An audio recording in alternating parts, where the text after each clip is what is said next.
self-determination in Indian illegally occupied Jammu and Kashmir. Above all, it was yet another irresponsible and dangerous ploy driven by narrow domestic political objectives.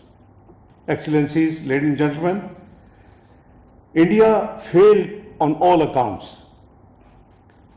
Acting under Article 51 of the UN Charter in self-defense, Pakistan, under the leadership of the then the Army Chief, Sayyid Asam Munir, who is now the Field Marshal and the Chief of Defense Forces, gave a determined and decisive response, which was measured, collaborated, and proportionate directly solely to military installations.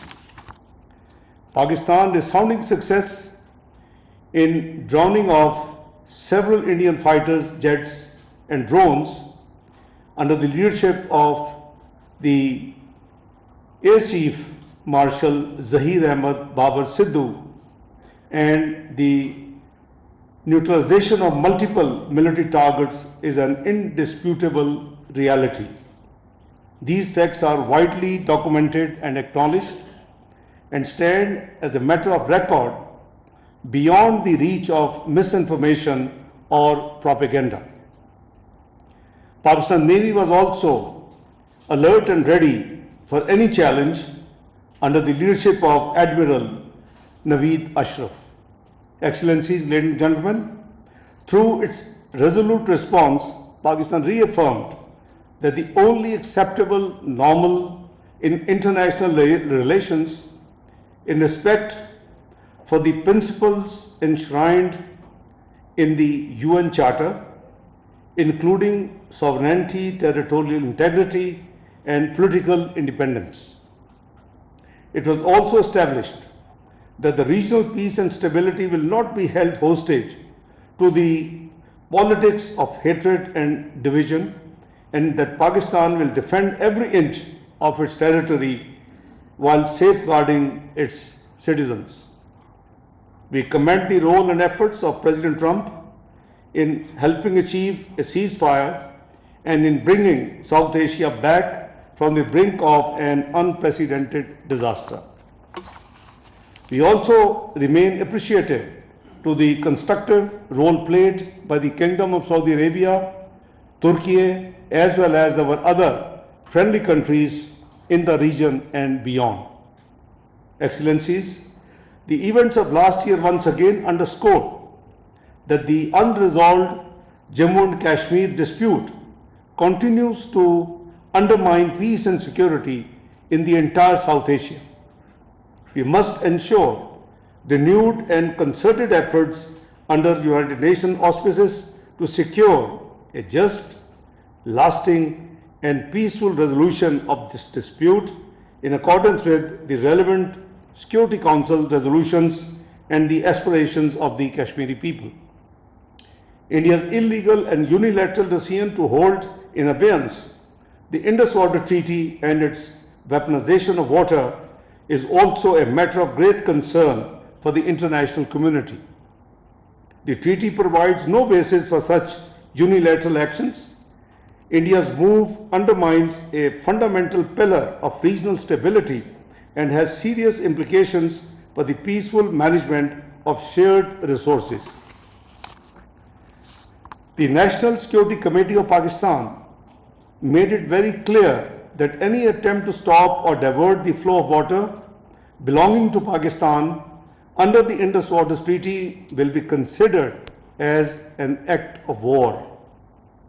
The UN Security Council convened close consultation under the agenda item, the India-Pakistan question, on 6th of May 2025 at Pakistan's request. Pakistan's position was reflected in the Council's deliberations as members expressed deep concern over the growing risk of escalation and emphasized the urgent need for restraint and de-escalation, including concerns regarding attempts to undermine the Indus Water Treaty. Excellencies, ladies and gentlemen, Pakistan's position also received an authoritative international validation in December 2025 when UN special rapporteurs and independent experts confirmed in a formally released report that India's use of force inside Pakistan following the 22nd of April Pahalgam incident violated international law and risked escalating a volatile region which could have a very serious conflict between the two nuclear armed states. Beyond India's unilateral decision to hold the Indus Water Treaty in abeyance and its attempt to politicize shared water resources, Pakistan has observed a concerning pattern of irregular and unexplained fluctuations in river flows over the recent period, raising serious questions regarding compliance with established treaty obligations. Earlier in April 2025, we have twice observed unusual abrupt variations in the flow of the river Chenab, first between 30th of April and 21st of May 2025, and then again between 7th and 15th of December last year. More recently, on 2nd of May 2026, the flow of the river Jhelum was observed to rise sharply within a short span of time before dropping again significantly within the same time. Similarly, during 2nd and 3rd of May 2026, unusual and unexplained variations were recorded in the river Chenab, including a marked decrease in flow during the early hours of 3rd of May 2026, well below expected seasonal levels. Excellencies, ladies and gentlemen, these developments taken together reflect a worrying pattern of irregularity and underscore the urgent need for full transparency, uninterrupted data sharing, and strict adherence to all notification and operational obligations under the Indus Water Treaty. We hope that India will draw the appropriate lessons from the events surrounding its actions and Pakistan's response under Marka-e-Haq. First, any misadventure against Pakistan will be met with full might, resolve, and determination. Second, the legitimate struggle of the Kashmiri people for self-determination cannot be suppressed by the Indian occupation. Instead of externalizing blame for its ongoing suppression of Kashmiri people, India must take immediate and meaningful steps towards a just settlement of the Jammu and Kashmir dispute in accordance with relevant UN Security Council resolutions and the aspirations of the Kashmiri people. Third, durable peace in the South Asia can only be built on equality, mutual respect, and peaceful resolution of disputes. India's persistent reliance on unilateralism and jingoism are a threat to regional peace and stability. Excellencies, Pakistan remains a firm believer in the enduring relevance of multilateralism and the peaceful resolutions of all disputes. We support universal and consistent adherence to the principles of UN Charter, including self-determination, the non-use or threat of force, and the peaceful settlement of disputes. These principles are not only abstract ideals, these are essential foundations for sustaining global peace and stability. Pakistan's current membership of the UN Security Council provided us an important opportunity to advance principled, balanced, and constructive engagement on issues of international peace and security. As an elected member, Pakistan has focused on bridging divides, promoting dialogue, and strengthening the role of elected members through more transparent and inclusive working methods. During its presidency of the UN Security Council in July 2025, Pakistan convened a high-level ministerial debate on promoting international peace and security through multilateralism and the peaceful settlement of disputes. The unanimous adoption of Resolution 2788, after many years there was a unanimous resolution in the Security Council during our presidency, further underscored this commitment marking a concrete outcome of its efforts to strengthen multilateral approach to conflict prevention and resolution. Pakistan has consistently emphasized that unresolved and protected disputes, particularly those involving foreign occupation or the denial of self-determination, remain among the gravest threats to the international peace. Excellencies, ladies and gentlemen, durable peace cannot be achieved through force or coercion. Justice, respect for fundamental rights, particularly the right of self-determination, the peaceful settlement of disputes, and the faithful implementation of the UN resolutions remain indispensable to sustainable global stability. Guided by these principles, Pakistan has actively worked to strengthen cooperation across multilateral platforms available on the globe. During our presidency of the Council, Pakistan convened a briefing on enhanced cooperation between United Nations and Organization of Islamic Cooperation (OIC), underscoring the importance of closer coordination among multilateral institutions in addressing shared challenges and advancing common objectives. At the regional level, Pakistan's engagement is anchored in the wide network of multilateral forums, including the OIC, the Economic Cooperation Organization (ECO), and the D8, which serve as important frameworks for promoting dialogue, cooperation, and shared development. Excellencies, ladies and gentlemen, Pakistan looks forward to assuming the upcoming ECO chairmanship of the Council of Foreign Ministers and the ECO Summit in 26-27.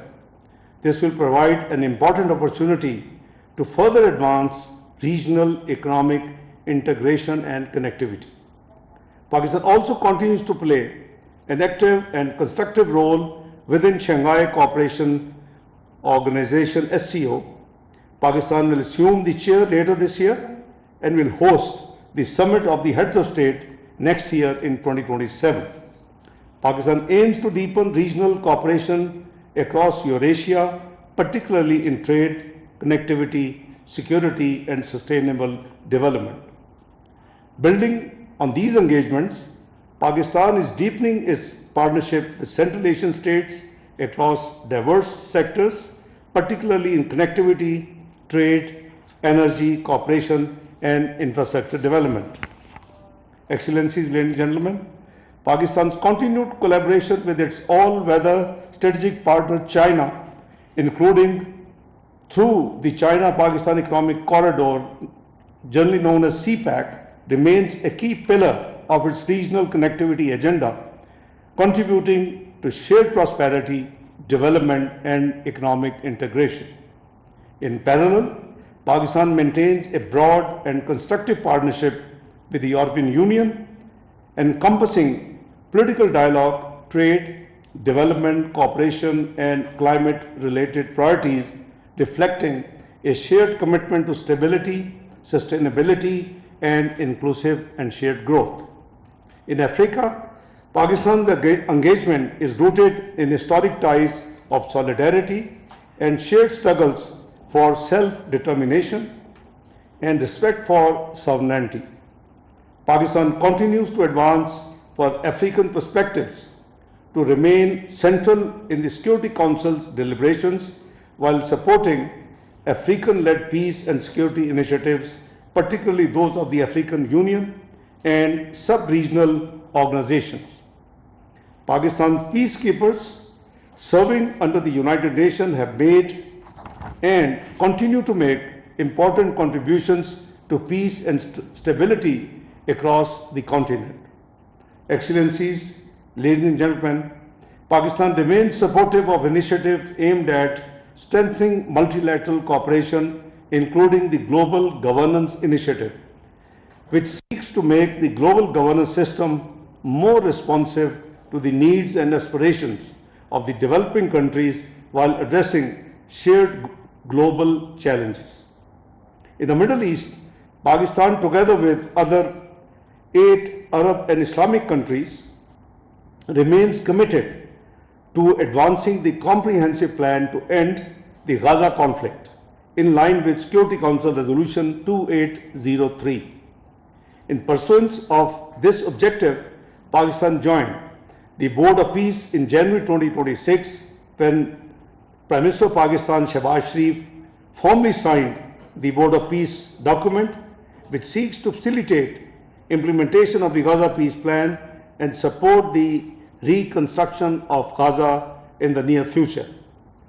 Pakistan firmly believes that sustainable peace in the Middle East requires an end to occupation and the full and faithful implementation of agreed peace initiatives leading to the establishment of a sovereign, independent, viable and contiguous state of Palestine based on pre-1967 borders with Al-Quds al-Sharif as its capital, an outcome that remains essential for lasting peace and stability in the region. Excellencies, ladies and gentlemen, Pakistan's constructive engagement in recent and ongoing efforts for promoting dialogue and de-escalation in the Gulf region reflects its consistent commitment to peace and stability. Drawing on its relationship across the region, Pakistan has made efforts to reduce tensions and create space for meaningful engagement among key stakeholders. I can share with you that right from the first day, 28th of February, I was actually traveling when Iran was attacked. Pakistan was the first one to come out and Foreign Office condemned that attack. Within hours, same day, the attacks started on the Gulf countries. We continued to make efforts and we had no choice but to also condemn those attacks on our friendly and brotherly countries, GCC.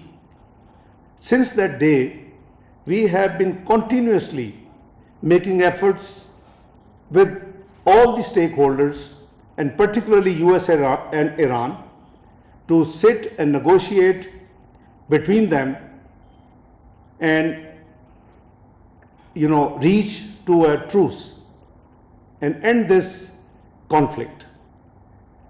As you are all aware, that eventually, after a gap of 47 years, during which the two parties never agreed to sit together and have direct dialogues, Pakistan managed, and Pakistan was able, as a result of its untiring efforts led by Prime Minister Mohammad Shehbaz Sharif and supplemented by Field Marshal Sayyid Asim Munir and the Foreign Office of Pakistan, we managed to get them to hold direct talks after 47 years in this very beautiful city of Islamabad.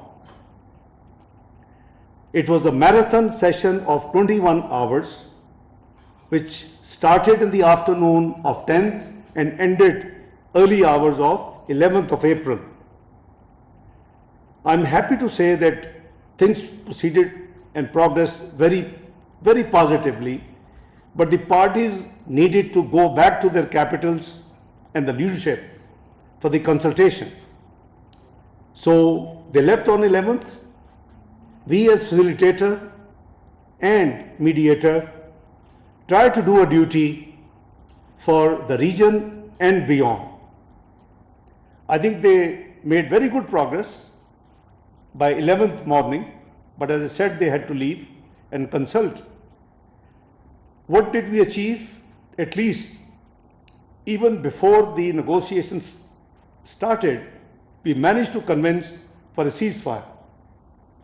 So the ceasefire later on was extended, and a third extension, second extension, and a third extension. What is our objective and aim is to continue to convince both sides as an honest facilitator and mediator to negotiate and reach a peaceful settlement. This is need for the region, this is need for the globe, this is need for the economy of the world. Whatever has happened so far, it has already dented your global GDP to a great degree. It's not me, it's the international financial institutions who are saying this thing. So, where the prices of energy have shot up, the affordability of the common man has become fairly difficult. The supply chain has been disrupted. So, the end of this conflict is the goal and the aim. As facilitator, and I want to acknowledge all those countries, all the multilateral institutions who actually reached out to Pakistan and were kind enough to support this initiative, has expressed their willingness to assist wherever it is required. Since 28th of February, I, as Foreign Minister of Pakistan, have the pleasure of speaking to or receiving calls from 121 colleagues, my colleague foreign ministers. Between India and Pakistan you'll be amazed, my calls was around 60. It's already crossed the double of you can see the seriousness of Pakistan in making all the sincere efforts to get the two parties to reach to a truce and end this conflict, which is hitting almost everybody directly or indirectly in the region and beyond. So, Excellency, I just wanted to avail this opportunity. Most of those calls are to my colleagues sitting here in the Foreign Office, to their foreign ministers or deputy prime ministers, my colleagues. And as I said, UN Secretary General, European Union Vice President, you name a country and it would be in our list. So the entire consultative process is aimed at getting this conflict over as soon as it can be done. So obviously it takes two to tango. We are doing our best and we are very hopeful that, God willing, Pakistan will succeed with the efforts, with the wishes, with the messages of all of your capitals. During this entire process, I had an opportunity. I was invited by my great friend, Foreign Minister Wang Yi, to Beijing for a day to consult on the matter. And I'm sure most of you would have seen during the one-day deliberations on this issue, conflict in the Middle East, US-Iran conflict, we managed to come up with 5 points peace initiative for the region, which actually was supported by dozens of countries over the phone, through the messages. Objective: just work for the global peace and bring back the lost prosperity, the economic viability, within the reach prices of the energy, which has become almost doubled in this whole process. So Pakistan is, I would say, is discharging its duty as a member of the global community to do our best, and we greatly acknowledge, all our friendly countries who have been supporting and encouraging us to continue this effort, whether it is Central Asian states, whether it's South Asia, the West Asia, the Middle East, you name it, the Europe, Americans, everywhere. So from Australia to Canada to everywhere, we have been in touch on regular basis. So objective is common, as that this this conflict ends in a dignified manner. It should be win-win, obviously, because of the sensitivity of the matter and the responsibility as a facilitator, mediator. I regret that I cannot. इसहाक डार तकरीब से खिताब कर रहे हैं। उन्होंने कहा कि पाकिस्तान ने खलीजी ममालिक पर हमलों की मजम्मत की। पाकिस्तान मशरिक़ वुस्ता जंग में सीज़ फायर करवाने में कामयाब रहा।